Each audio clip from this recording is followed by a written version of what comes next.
Hey everyone, welcome to my channel. If you enjoy content that's clear and actually helpful, don't forget to subscribe. I share videos you can really use. Let's get started. Finding the Compose button in Gmail can sometimes be tricky for users. This important button is how you start writing new emails.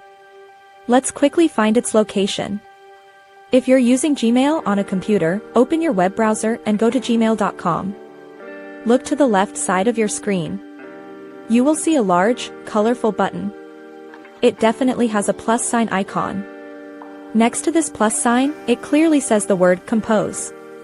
Click this button. A new message window will immediately open, ready for you to type your email. That's the desktop method. If you're on the Gmail app with your smartphone, like an iPhone or Android, the location changes. Open the Gmail app. Look in the bottom right corner of your screen.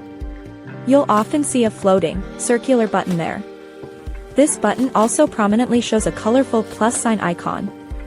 Tap it. A new email draft will instantly appear, letting you start writing your message. The Compose button's exact look might change slightly with updates. However, the key is always to look for that distinct plus sign icon. It's your direct way to send a fresh email, whether on your computer or phone. Thanks for watching. Please like and subscribe.